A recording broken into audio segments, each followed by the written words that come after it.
하나님 말씀 신약성경 빌레몬서 1장 4절부터 7절까지 다 같이 읽겠습니다.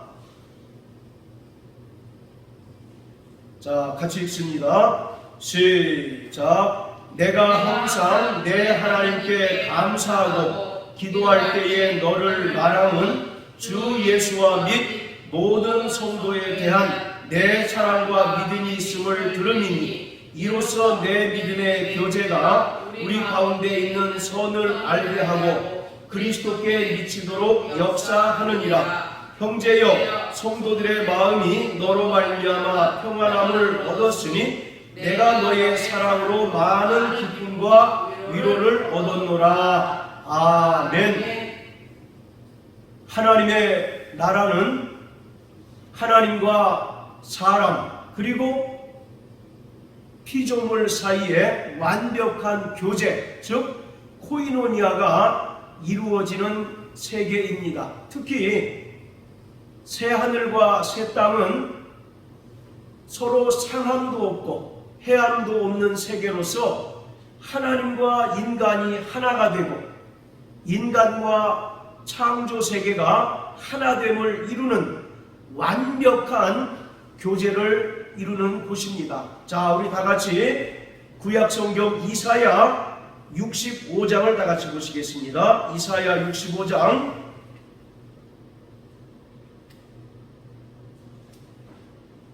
17절부터 25절까지 다 같이 읽겠습니다. 같이 읽습니다. 시작. 보라, 내가 새하늘과 새 땅을 창조하나니 이전 것은 기억되거나 마음에 생각나지 아니할 것이라.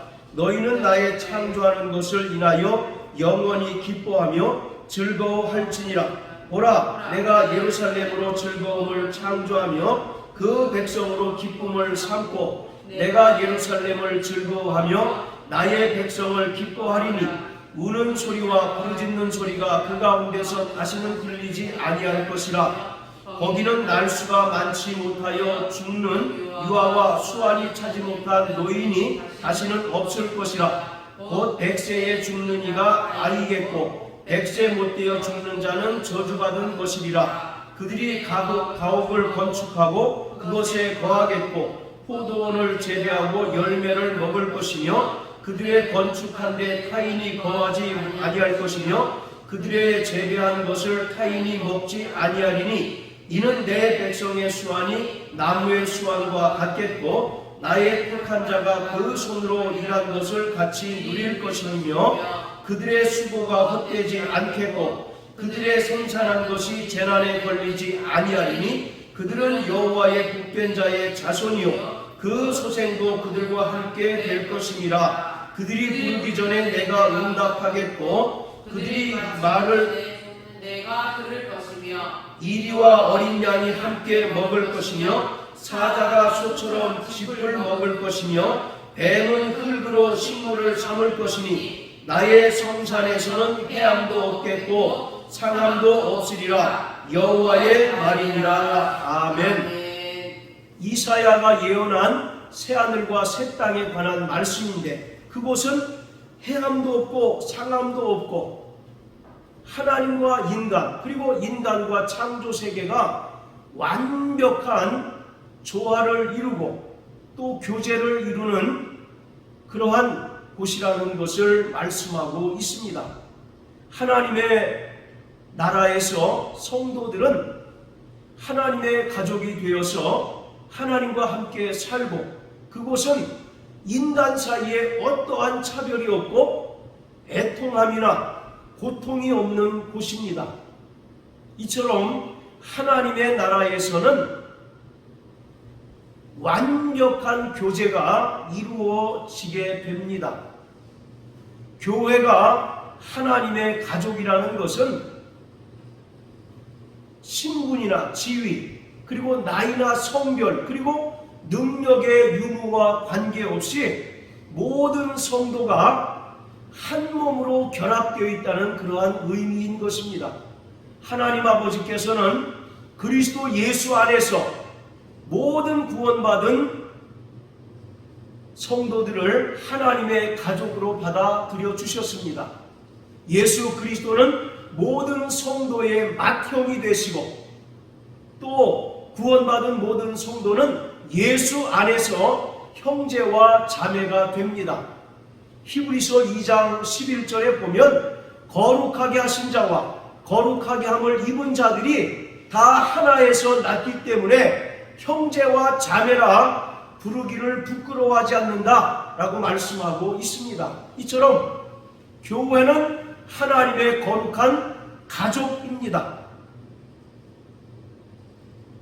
하나님의 자녀들은 형제애로서 서로 결합하고 하나님 아버지께서 자녀들을 사랑하신 것처럼 형제와 자매로서 서로 사랑하고 사귐을 갖게 됩니다.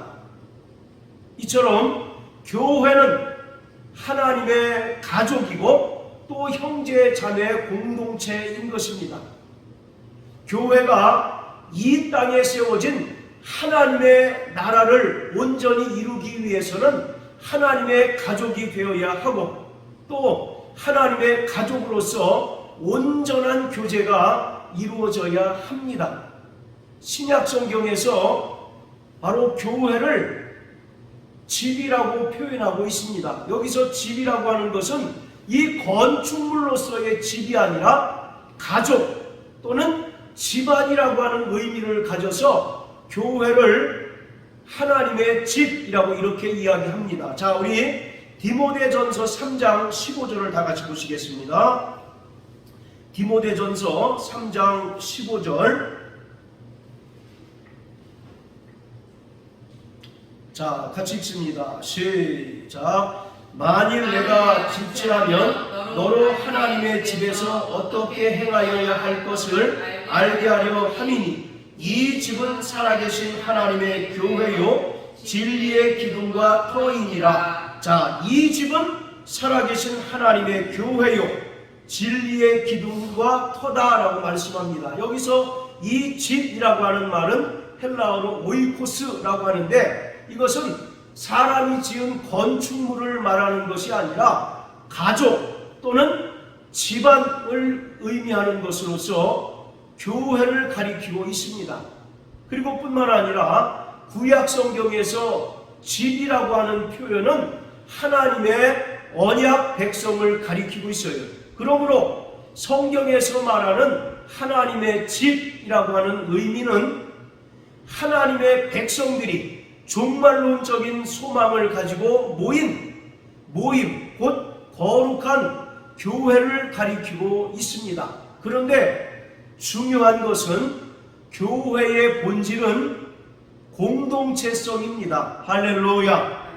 이 말은 교회가 사람이 지은 건축물이 아니라는 것입니다. 그리고 교회는 인간이 만든 조직이나 제도 그리고 종교 단체가 아니라 예수 그리스도를 머리로 하는 유기체라는 것을 의미하고 있습니다.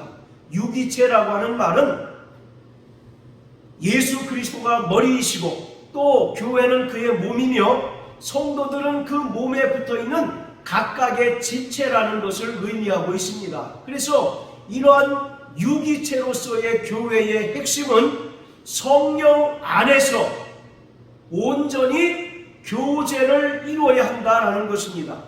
그래서 성령 안에서의 교제는 교회 내적으로는 성도 간의 영적인 교제를 이루고 또 정신적인 교제를 이룰 뿐만 아니라 물질이 빈곤하고 또 가난한 자들에게 물질을 제공함으로 인하여 실제적으로 그리스도의 몸으로서 하나 되게 하는 것을 성령 안에서 교제라고 말합니다. 그리고 교회 밖으로의 교회 세상을 향한 교제는 고난과 고통을 당하는 이들과 함께 살아가는 것을 말하고 있습니다.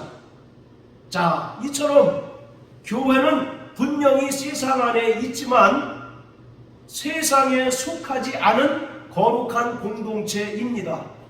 동시에 세상과 전혀 다른 성격의 공동체이지만 교회는 끊임없이 세상을 지향하는 공동체인 것입니다. 교회는 세상 안에 살고 있지만 세상과 구별된 존재인 것입니다.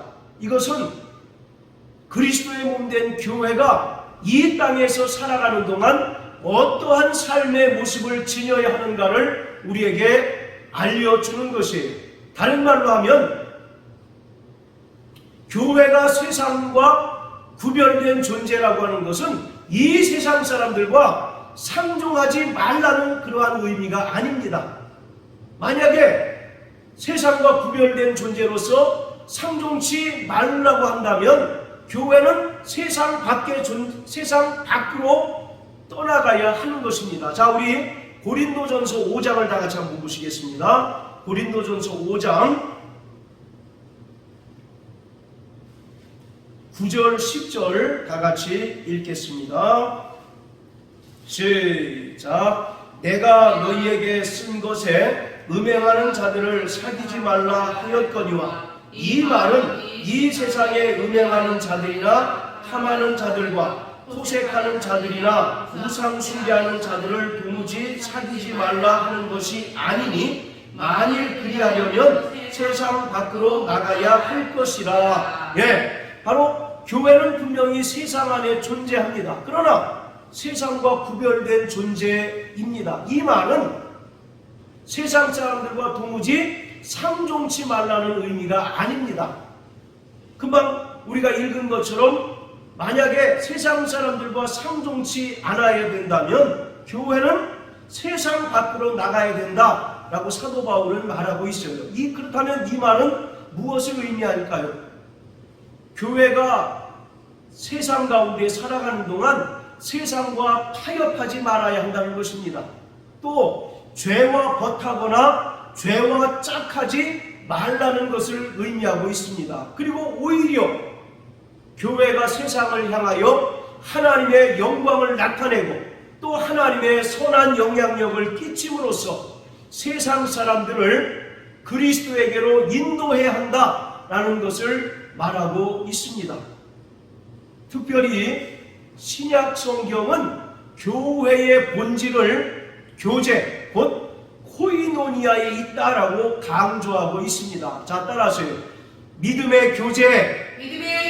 바로 이 믿음의 교제라고 하는 말을 헬라어로 코이노니아라고 합니다. 그리고 신약 성경은 교회의 본질이 거룩한 믿음의 교제에 있다라는 사실을 강조하고 있습니다.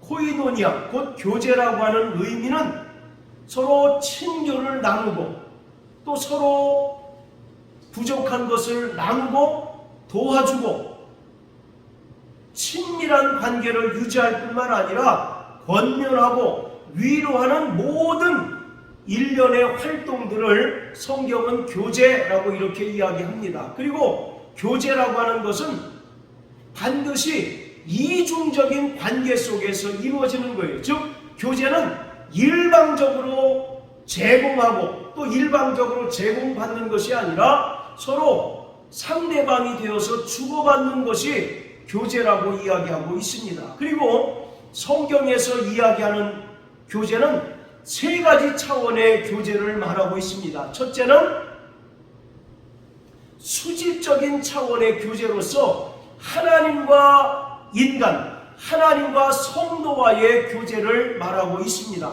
그리고 두 번째는 수평적인 차원에서의 교제를 말하는데 이것은 믿음의 성도 간에 바로 이루어지는 교제를 의미하고 있습니다. 그리고 세 번째는 교회와 세상과의 교제를 의미하고 있습니다. 이 세 가지가 온전히 이루어질 때 하나님께서 성령으로 말미암아 이 땅에 교회를 세우신 본연의 목적을 온전히 달성할 수 있고 주님께서 교회에 부여하신 거룩한 사명을 온전히 감당할 수가 있습니다. 우리는 예배 때에 고백하지 않지만 많은 교회가 예배 때에 사도신경으로 자신들의 신앙을 고백합니다. 그 사도신경 가운데 성도들의 교통함과라는 것이 있습니다. 자, 우리 사도신경을 다 같이 한번 보십시오. 사도신경에 보면 성령을 믿사오며 거룩한 공회와 성도가 서로 교통하는 것과 이렇게 되어 있습니다. 여기서 성도가 서로 교통하는 것, 이것이 바로 교제라고 하는 것인데, 여기서 성도가 서로 교통하는 것이 과연 무엇일까?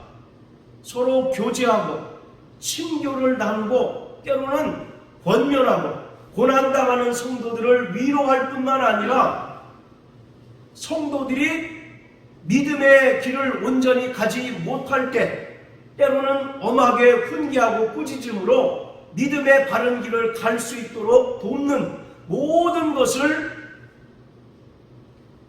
교통 또는 성도의 교제라고 말합니다. 그리고 그것이 구체적으로 나타나는 행위가 무엇이냐면 동일한 신앙 고백으로 인하여 주님의 성찬에 참여함으로 그리스도의 몸으로 하나가 되는 것을 성경은 교제라고 이와 같이 이야기합니다. 그래서 바로 교회는 떡을 떼기 위하여 모이는 것입니다. 단순히 먹을 것이 부족하고 또 마실 것이 없어서 떡을 떼는 것이 아니라 주님께서 명령하셨기 때문에 교회는 주님의 성찬에 참여하는 것이고, 또 교회가 서로 주님의 성찬에 참여함으로 인하여 온전히 그리스도의 몸으로서 하나가 되었음을 고백하고 또 확인할 수 있는 것입니다. 그래서 주의 성찬은 성도들의 신앙생활에 있어서 가장 중요한 그러한 믿음의 고백 중에 하나인 것입니다. 자, 성경은 이와 같이 세 가지 차원의 교제에 대해서 설명하고 있는데, 그 첫 번째가 뭐라고 그랬습니까? 하나님과 성도와의 수직적인 차원의 교제를 말합니다. 반드시 우리가 예수를 믿고 신앙생활을 한다는 것은 하나님과 나와의 수직적인 차원에서의 교제가 전제되어야 하는 거예요. 만약에 우리가 교회 생활을 하고 또 믿음으로 산다고 고백을 하지만 하나님과 나 사이의 그 관계가, 교제가 철저히 회복되지 않고 막혔다면 그 사람은 신앙생활을 하는 것이 아니라 종교적인 열심을 내고 자신의 취미 활동을 하는 것이지 결코 신앙생활을 하는 것이 아닙니다. 그리고 하나님과 나 사이의 수직적인 교제가 중요한 것은 요한복음에서 말하는 영생이 하나님과 나 사이에 친밀한 교제를 나누는 그 상태가 곧 영생이기 때문입니다. 여러분, 요한복음 17장 3절에서 말하는 영생은 무엇입니까? 영생은 유일하신 참 하나님과 그가 보내신 자 예수 그리스도를 아는 것이다 라고 말씀합니다. 우리는 일반적으로 영생 그러면 우리 육체의 몸을 벗고 하나님의 나라에서 누리게 될 생명만을 영생이라고 이야기하는 경우가 많습니다. 그러나 성경은요, 영생이라고 하는 것이 이 땅에서 이미 시작되는 것을 의미하고 있습니다. 자, 우리 요한복음 5장을 다 같이 한번 보세요. 요한복음 5장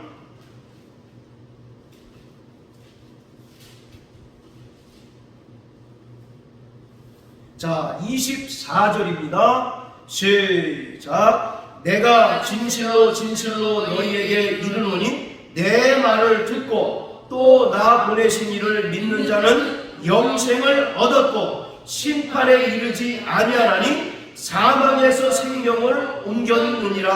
할렐루야. 자, 보시면 또 나 보내신 이를 믿는 자는 영생을 얻었고 라고 말씀하고 있습니다. 이미 영생을 얻었다라고 성경은 말씀하고 있어요. 그런데 많은 사람들이 영생 그러면 우리 육체의 죽음 이후에 하나님께서 믿는 자를 위하여 예비하신 영원한 천국에서나 얻는 생명쯤으로 생각합니다. 그래서 요한복음에는 영원한 생명을 두 가지 개념으로 설명하고 있습니다.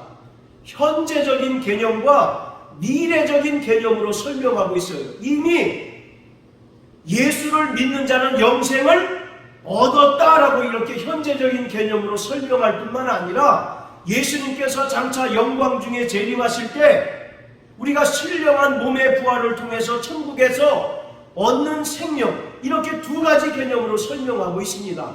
자, 그런데 신약 성경에서 이야기하는 영생은 과연 무엇을 말할까? 특히 요한복음에서 말하는 영생은 무엇을 말할까?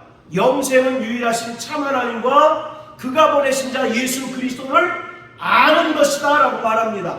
여기서 알다라고 하는 것은 하나님과 또 예수 그리스도와 성령 안에서 친밀한 교제를 나누고 인격적인 사귐을 갖는 그 상태가 바로 영생이라는 것입니다. 그렇기 때문에 우리의 신앙생활에 있어서 가장 우선되어야 하는 것은 하나님과 나 사이에 수직적인 교제가 우선이 되어야 하는 겁니다.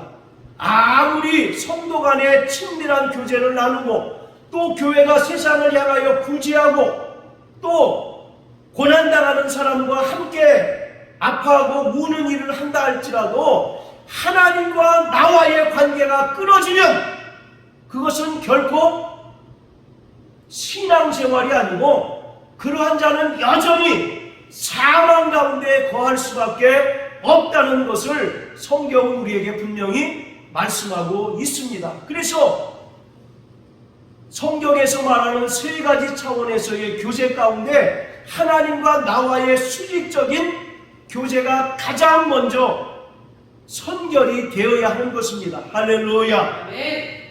창세기 3장에서 첫사람 아담이 마귀의 유혹을 받음으로 말미암아 하나님께서 금하신 선악을 알게 하는 나무의 실과를 먹었습니다. 그로 말미암아 세상에 죄가 들어오고 또 죄로 말미암아 세상에 사망이 들어와서 모든 사람 위에 왕노릇하게 되었다라고 말씀합니다.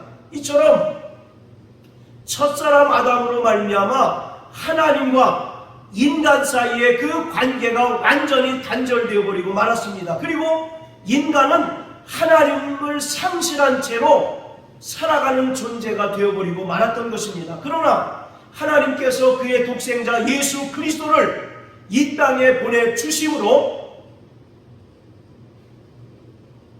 깨어졌던 하나님과 인간과의 관계를 온전히 회복해 주셨어요. 그래서 요한복음 3장 16절에 보면 하나님이 세상을 이처럼 사랑하사 독생자를 주셨으니 이는 저로 말미암아 멸망치 않고 영생을 얻게 하려 하십니다 라고 말씀합니다.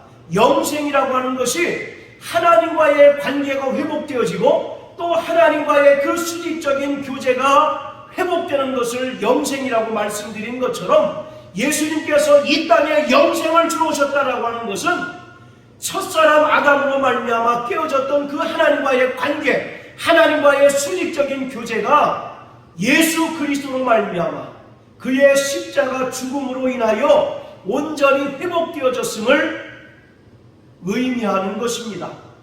따라서 구원받은 성도들은 성령으로 말미암아 날마다 하나님과 친밀한 교제를 갖는 자가 되어야 합니다. 할렐루야. 네. 요한복음 15장 1절부터 8절까지 바로 포도나무의 비유를 통해서 그 가지가 포도나무에 온전히 붙어 있어서 포도나무로부터 진액을 공급받고 또 생명을 공급받음으로 말미암아 열매를 온전히 맺을 수 있음과 같이 구원받은 성도들은 날마다 하나님과 그가 보내신 예수 그리스도와 교제를 나눔으로 하늘로부터 공급되는 생명과 또 예수님으로부터 공급되어지는 그 생명과 은혜를 날마다 공급받을 때 이 땅에서 하나님과의 친밀한 교제인 영생을 비로소 누리며 살아갈 수가 있는 것입니다. 그렇기 때문에 우리는 날마다 성령 안에서 하나님과 친밀한 교제를 나누는 자가 되어야 하는 것입니다. 그리고 성경에서 이야기하는 두 번째 차원의 교제, 그것은 성령 안에서 성도와 성도 간의 교제를 말하고 있는 것입니다. 성도들을 하나님과 교제하게 하신 성령께서 성도와 성도 간의 온전한 교제를 이루게 하십니다. 그래서 바로 신앙생활하는 사람은 나를 주장하는 것이 아니라 우리를 강조하는 삶을 살아야 합니다. 우리가 예수를 믿고 하나님의 뜻대로 신앙생활하고 교회로 부르심을 받고 또 교회로 모심을 받은 자는 나는 온데간데 없이 온전히 우리가 강조되어지고 우리를 위하여 사는 자가 되어야 하는 것입니다. 그래서 신약 성경을 읽어보면 나를 강조하는 부분은 거의 나타나 있지 않습니다. 대신에 우리 그리고 서로 더불어 함께 피차라고 하는 그 부사가 계속 반복적으로 나타나는 것을 볼 수가 있습니다. 이것은 교회를 통한 성도들의 교제가 그만큼 성도들의 신앙생활에 있어서 중요하다라는 것을 말씀하고 있는 것입니다. 성도들 간의 교제는 바로 영적인 교제로 나타나야 합니다. 그리고 두 번째로는 정신적인 교제를 통해서 나타나야 하고, 그리고 세 번째로는 물질적인 교제를 통해서 나타나야 합니다. 자, 우리 고린도전서 12장을 다 같이 한번 보십니다. 고린도전서 12장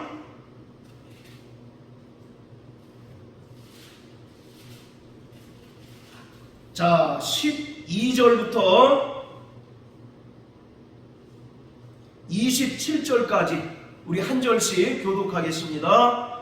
몸은 하나인데 많은 지체가 있고 몸의 지체가 많으나 한 몸인과 같이 그리스도도 그러하니라. 우리가 유대인이나 헬라인이나 종이나 자유자나 다 한 성령으로 침례를 받아 한 몸이 되었고 또 한 성령으로 마시게 하셨느니라. 몸은 한 지체뿐 아니요 여럿이니 만일 다리 이르되 나는 손이 아니니 몸에 붙지 아니하였다 할지라도 이로 인하여 몸에 붙지 아니하는 것이 아니요. 또 귀가 이르되 나는 눈이 아니니 몸에 붙어있지 아니하였다 할지라도 이로 인하여 몸에 붙지 아니한 것이 아니니. 만일 온몸이 눈이면 듣는 곳은 어디며 온몸이 듣는 곳이면 냄새 맡는 곳은 어디뇨. 그러나 이제 하나님이 그 원하시는 대로 지체를 각각 몸에 두셨으니 만일 다한 지체뿐이면 몸은 어디뇨.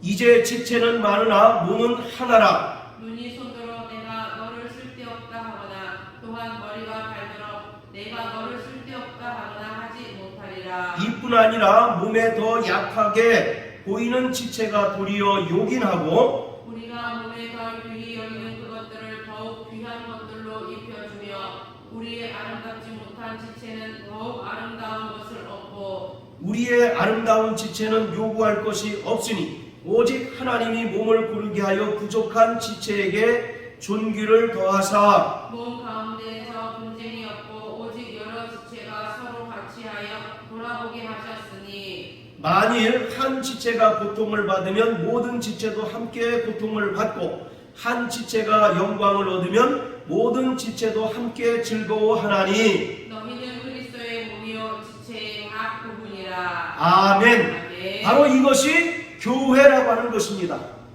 교회의 머리는 예수 그리스도이십니다. 그리고 교회는 건물을 의미하는 것이 아니라 성도들의 모임을 가리키고 있는데 이 교회가 그리스도의 몸입니다. 그리고 성도 한 사람 한 사람은 그리스도의 몸인 교회에 붙어있는 각각의 지체라는 것이에요. 그래서 각각의 지체들이 모두 존귀한 자라는 것입니다. 누가 높고 누가 낮음이 없이 모두 다 그리스도에게 붙어있는 존귀한 자라는 사실을 말하고 있어요. 그러면서 26절에 뭐라고 얘기합니까? 만일 한 지체가 고통을 받으면 모든 지체도 함께 고통을 받고, 한 지체가 영광을 얻으면 모든 지체도 함께 즐거워한다라고 말씀합니다. 왜 그러냐면 너희는 그리스도의 몸이요 지체의 각 부분이기 때문에 그렇다라는 것입니다. 우리 신체를 보시면 정확하게 이해가 됩니다. 예를 들어서 우리 손톱 밑에 조그만 가시가 박혔다고 생각을 해보세요. 그것이 손가락만의 일이 아니라 온몸의 신경이 다 그 손톱에 가 있어서 고통을 함께 느끼는 것처럼 교회의 모든 지체는 이와 같이 수평적인 교제를 통해서 함께 슬픔을 나누기도 하고 또 함께 기쁨을 나누고 영광을 나누는 그러한 존재들이 되어야 한다라는 것입니다. 이것이 성령 안에서 성도들이 함께 나누는 거룩한 믿음의 교제, 곧 코이노니아다라고 이와 같이 말씀하고 있습니다. 자, 또 갈라디아서 6장을 다 같이 한번 보십니다. 갈라디아서 6장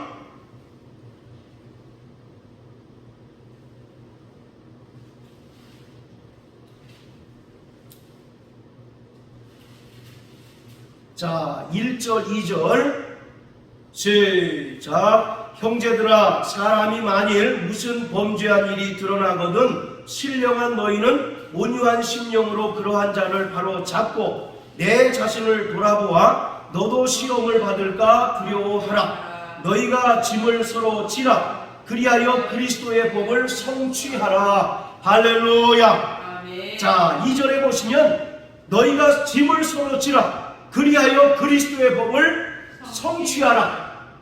여기서 말하는 그리스도의 법은 사랑을 말하고 있습니다.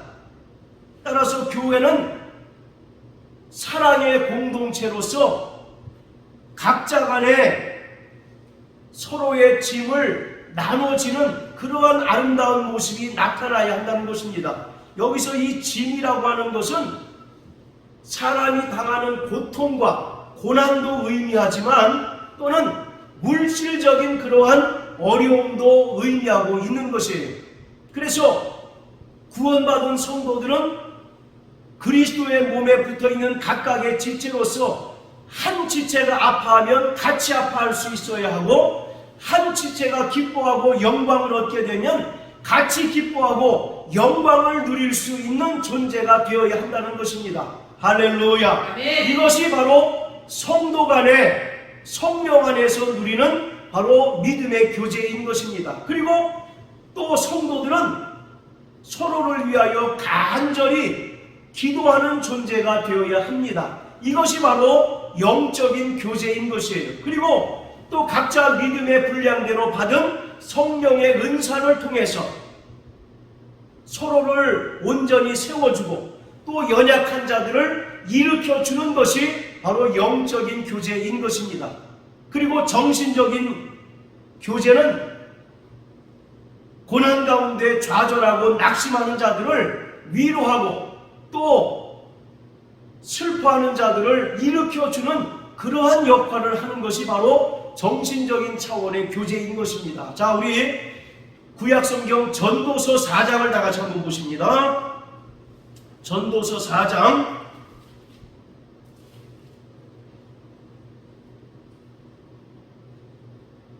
자, 우리 정성희 자매 한번 큰 소리로 읽어주십시오. 전도서 4장 9절부터 12절까지.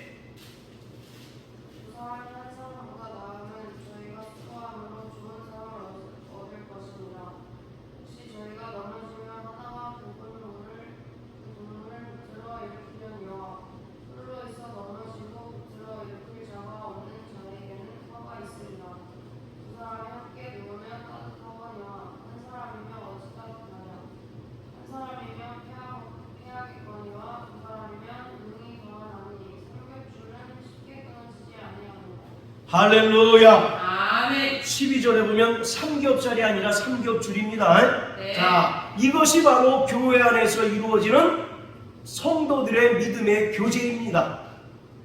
마태복음 18장에 보면 두세 사람이 예수님의 이름으로 모인 곳에 하나님께서 함께 하시겠다라고 말씀하고 있는데, 여기서 두 사람 또는 세 사람이라고 하는 것은 교회를 의미하고 있습니다. 그래서 10절에 보면 혹시 저희가 넘어지면 하나가 그 동물을 붙들어 일으키려니와 라고 말씀하고 있습니다.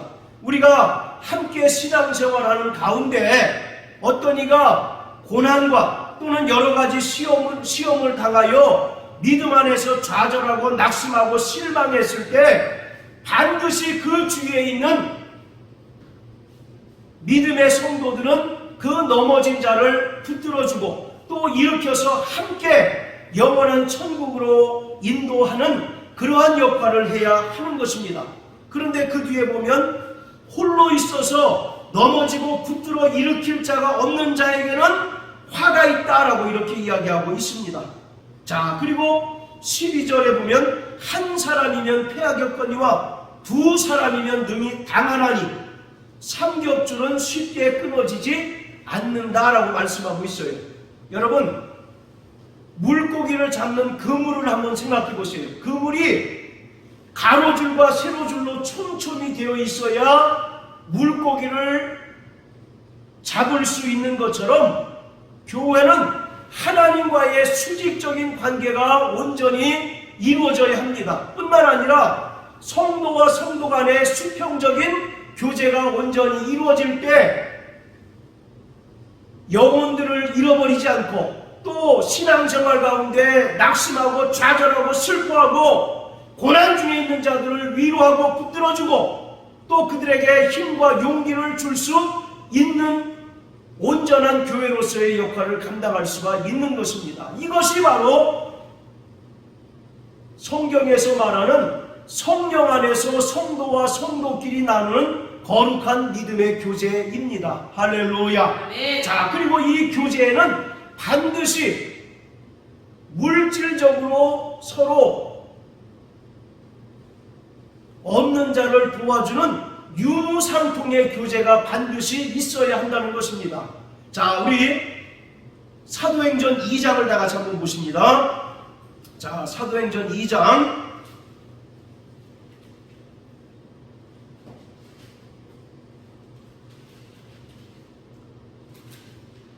43절부터 47절까지 42절부터 우리 다같이 읽겠습니다. 시작. 저희가 사도의 가르침을 받아 서로 교제하며 떡을 떼며 기도하기를 전혀 힘쓰니라. 사람마다 두려워하는데 사도들로 인하여 기사와 표적이 많이 나타나니 믿는 사람이 다 함께 있어 모든 물건을 서로 통용하고 또 재산과 소유를 팔아 각 사람의 필요를 따라 나눠주고 날마다 마음을 같이하여 성전에 모이기를 힘쓰고 집에서 떡을 떼며 기쁨과 순전한 마음으로 음식을 먹고 하나님을 찬미하며 또 온 백성에게 칭송을 받으니 주께서 구원받는 사람을 날마다 더하게 하시니라. 아멘. 이것이 초대교회의 아름다운 믿음의 전통이었습니다.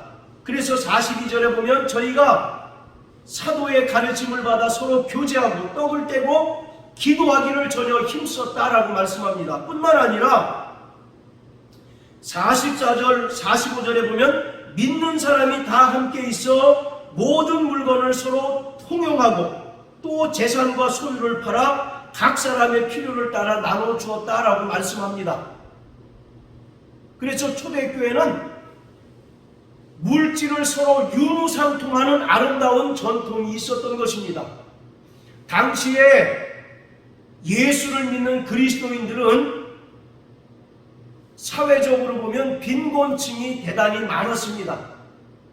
그래서 그들이 하루 살기도 힘들 정도로 어려운 사람들이 많았는데 그 교회 구성원 가운데 조금 넉넉한 사람들은 자신의 재산을 교회에 기부하고 또 교회는 그것을 형편이 어려운 사람들에게 나눠줌으로 인하여 교회의 모든 구성원들이 평균되게 하는 그런 일들을 교회에서 행했던 것을 기록하고 있어요.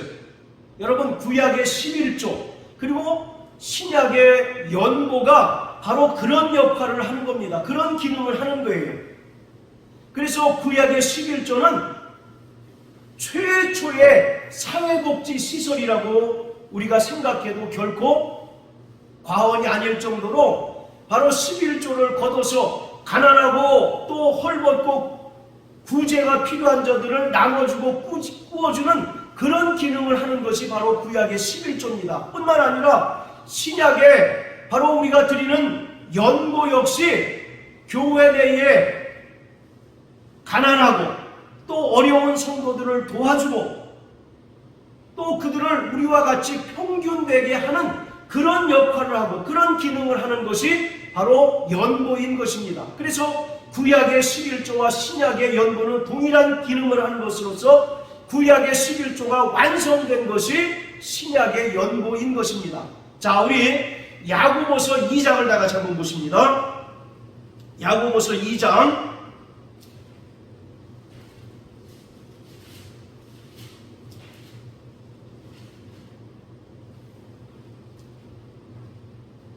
자, 14절부터 17절까지입니다. 시작. 내 형제들아, 만일 사람이 믿음이 있노라 하고 행함이 없으면 무슨 이익이 있으리요? 그 믿음이 능히 자기를 구원하겠느냐? 만일 형제나 자매가 헐벗고 일용할 양식이 없는데 너희 중에 누구든지 그에게 이르되 평안히 가라, 더욱게 하라, 배부르게 하라 하며 그 몸에 쓸 것을 주지 아니하면 무슨 이익이 있으리요? 이와 같이 행함이 없는 믿음은 그 자체가 죽은 것이라.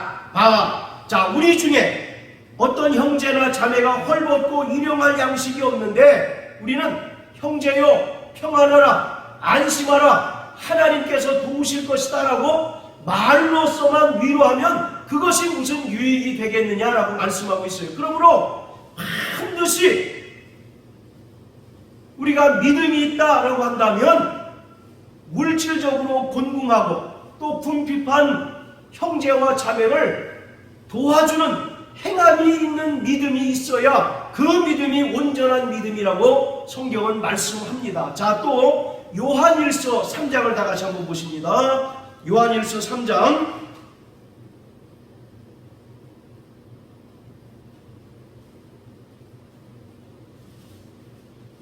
자, 13절부터 18절까지 또 읽겠습니다.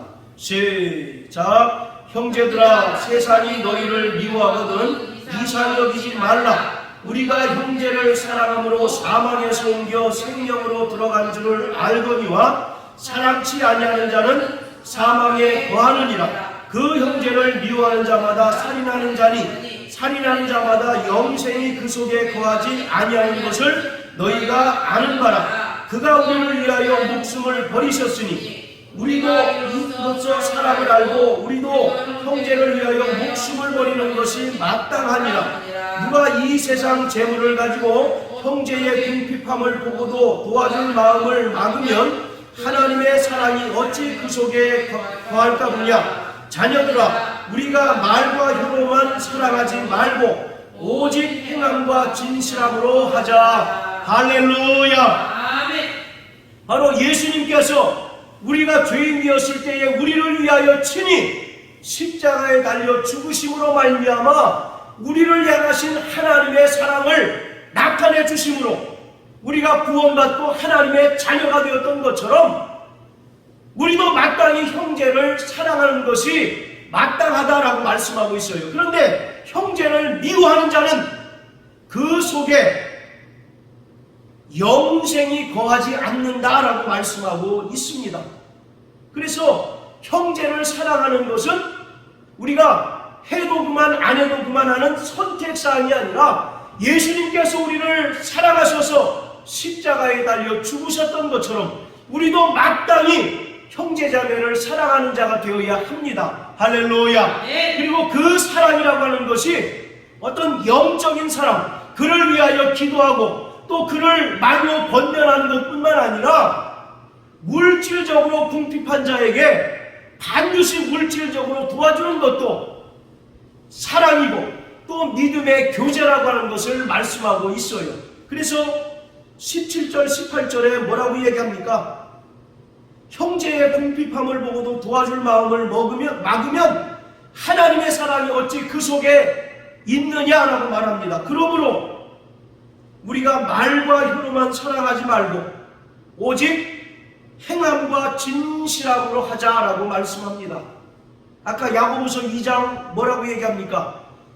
궁핍하고 헐벗은 자에게 형제여 평안하라 안심하라 하는 것은 그것은 믿음이 아니라고 말씀하고 있습니다. 오늘 이와 같이 성령 안에서 모든 성도가 믿음의 교제를 나눠야 하는데 이 믿음의 교제는 서로 기도하고 또 각자 받은 그 성령의 은사를 통해서 서로 권면하고 믿음을 더욱더 세워주는 영적인 교제가 있을 뿐만 아니라 또 고난 가운데 좌절하고 낙심하고 슬퍼하는 자를 일으켜 세우는 정신적인 교제도 있을 뿐만 아니라 금방 우리가 읽은 것처럼 물질적으로 곤궁하고 또 헐벗고 가난한 형제들을 행함과 진실함으로 도와주는 그러한 물질적인 교제도 있다는 사실을 우리는 깊이 깨달아야만 하는 것입니다. 할렐루야.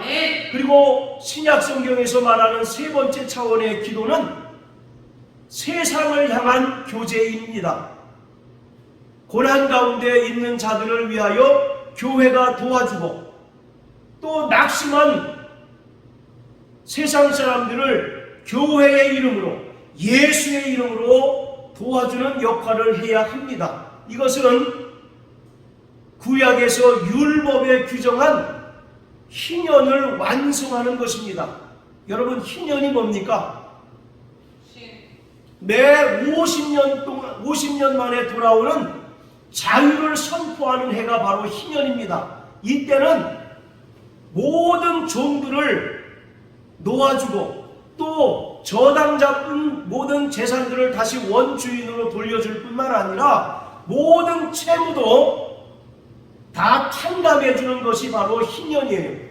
그렇기 때문에 교회가 이 세상을 향하여 희년을 선포하는 것이 세상을 향한 바로 믿음의 교제입니다. 그래서 예수의 이름으로 어려움을 당한 세상 사람들을 도와주고 또 격려하고 위로하는 그러한 차원의 교제를 교회는 반드시 행해야 합니다. 그렇지 않으면 교회 안에서의, 교회 울타리 안에서의 교제만 이루어진다면 교회는 세상에 선한 영향력을 끼칠 수 없을 것입니다. 그렇기 때문에 끊임없이 교회는 예수의 이름으로 세상을 향하여 구제하고 또 고난당한 사람을 향하여 찾아가서 격려하고 위로하고 또 물질적으로 도와주는 그러한 역할을 해야 하는 것입니다. 자, 우리 마태복음 5장을 다 같이 한번 보십니다. 마태복음 5장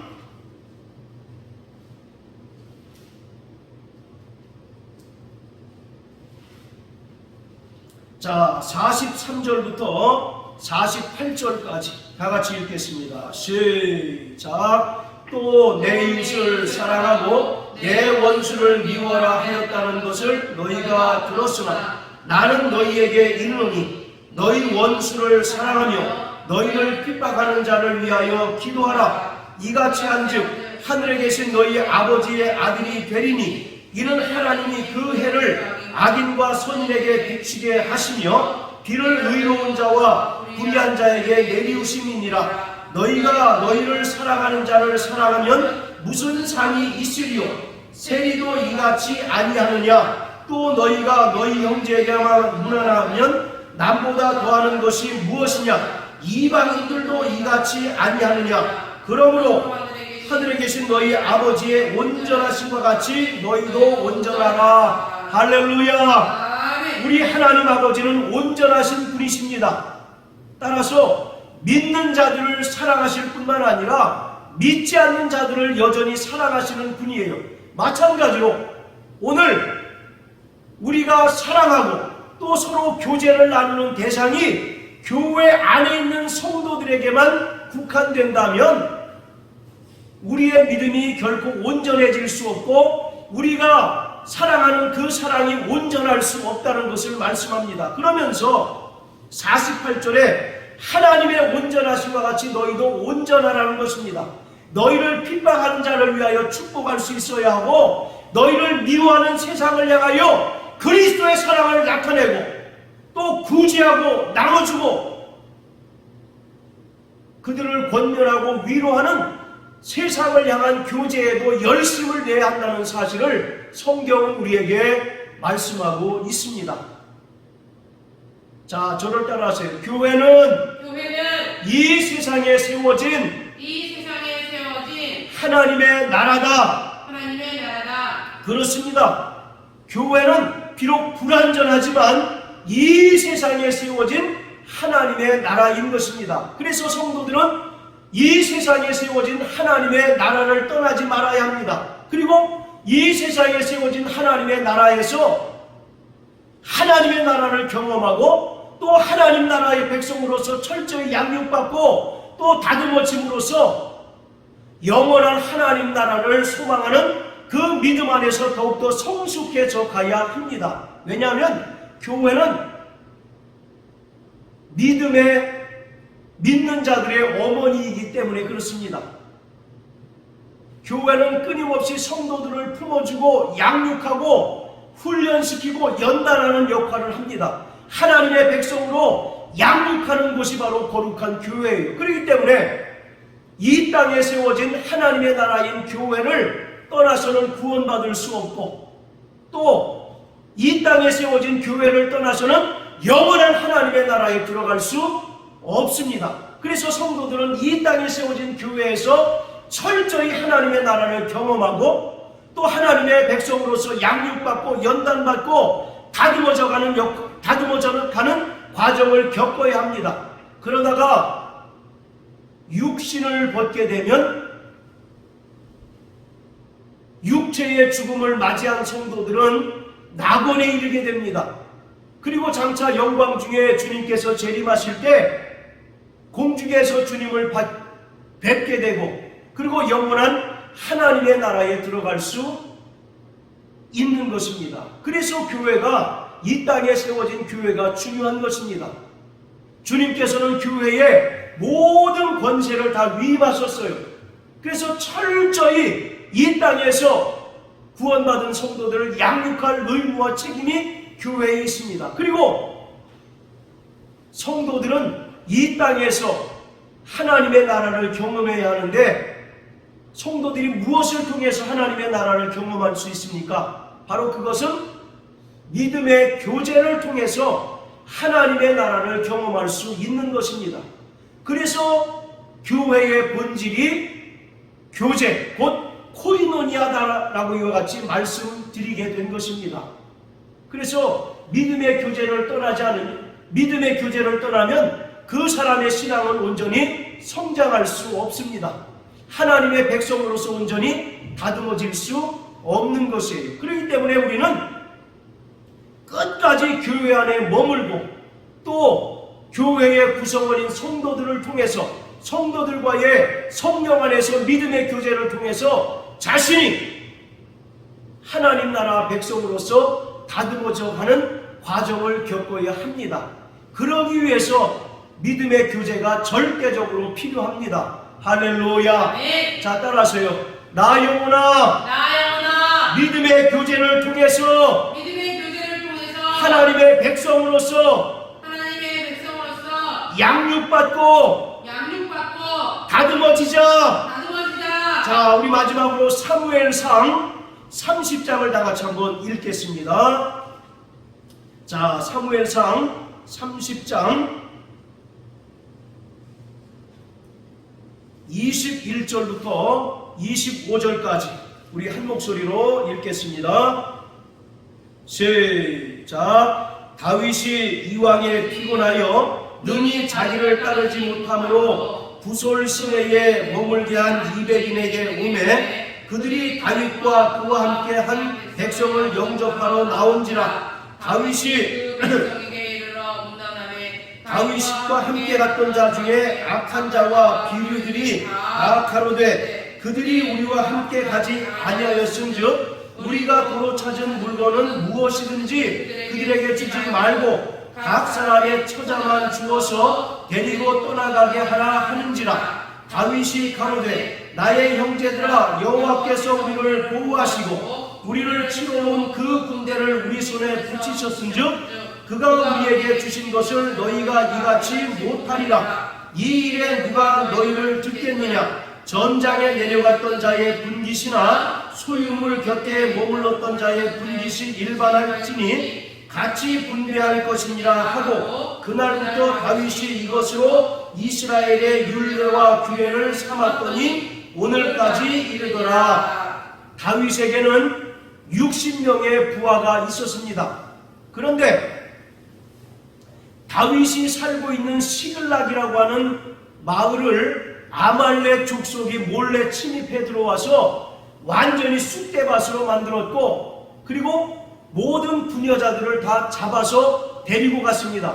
그래서 다윗이 그 부하 600명을 데리고 아말렉 군대를 쫓아가고 있었습니다. 그런데 그 중에서 200명이 아이고 우리는 더 이상 힘들어서 같이 따라가지 못하겠습니다 라고 이와 같이 중간에서 고백을 하게 되는 겁니다. 그래서 다윗이 200명에게 그러면 너희는 우리를 따라오지 말고 부솔이라고 하는 시내에서 쉬고 있으라 이와 같이 명령을 내린 후에 나머지 400명을 데리고 가서 아말렉과의 전쟁을 치릅니다. 그리고 하나님께서 은혜를 베푸셔서 아말렉과의 전쟁에서 승리를 거두고 빼앗겼던 부녀자를 모두 다시 도로 찾고 아말렉의 그 염소와 각종 짐승들을 전리품으로 이제 취해서 다시 돌아오고 있는 그런 중이었습니다. 그런데 마침 그들이 부솔 시내에 이르자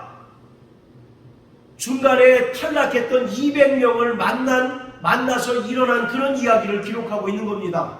그때 다윗과 함께 전쟁에서 승리한 사람들이 뭐라고 얘기하느냐면 22절에 보면 이 200명의 사람들은 우리와 함께 가지 아니했기 때문에 도로 찾은 물건을 한 사람도 그들에게 주지 말고 다만 그들의 부녀자만 돌려주고 돌아가게 합시다 라고 이렇게 이제 이야기를 하는 것입니다. 그것에 대해서 다윗이 나의 형제들아 우리가 전쟁에서 이긴 것은 우리의 어떤 능력이 아니라 하나님께서 우리에게 은혜를 베푸신 것이기 때문에 그들에게도 중간에 낙오한 200명에게도 우리가 취한 전리품을 나눠주는 것이 마땅하다라고 이렇게 이야기하고 실제로 그들에게도 전리품을 나눠주는 것을 기록하고 있습니다. 여러분 그렇습니다. 교회는 함께 천국에 가는 동반자입니다. 할렐루야. 우리가 운동회 같은 데서 2인 삼각 놀이를 종종 해보면 잘합니다. 두 사람이 서로 발을 묶어서 같이 가려고 하다 보니까 마음이 안 맞아서 서로 넘어지고 자빠지는 그런 우스꽝스러운 광경들을 연출합니다. 그것이 바로 교회의 모습이에요. 서로 각자 살아온 환경이 다르고 각자 살아온 모습이 다른 사람들이 모였다고 생각을 해보세요. 거기서 여러 가지 불협화음이 발생하지 않을 수 없습니다. 그럼에도 불구하고 우리는 다 하나님의 은혜로 서로 용납하고 사랑하고 또 그들을 용서할 수 있는 마음이 있어야 합니다. 바로 사랑은 허다한 죄를 덮습니다. 그렇기 때문에 너는 믿음이 연약한 사람이기 때문에 라고 이렇게 비난하기 이전에 그에게 용기를 주고 그를 온전히 믿음의 사람으로 일으켜 세울 수 있는 믿음의 분량이 오늘 우리에게 있어야 하는 것입니다. 그럴 때 교회가 교회로서의 온전한 기능을 다하고 역할을 다할 수 있게 되는 것입니다. 영원한 하나님의 나라는 믿음의 싸움에서 승리한 자들에게 주어지는 전리품입니다. 할렐루야. 그 전리품을 우리만 취할 것이 아니라 믿음의 대회에서 낙오하고 실패한 자들에게도 우리가 그들을 일으켜 세워서 그들도 하나님의 나라를 전리품으로 얻을 수 있도록 도와주어야 합니다. 그것이 오늘 성경에서 말하고 있는 믿음의 교제입니다. 그리고 교회는 믿음의 교제가 온전히 이루어질 때 그 수가 증가되는 부흥을 경험할 수 있고 하나님의 나라를 더욱더 확장할 수 있는 능력을 소유할 수 있는 것입니다. 할렐루야. 네.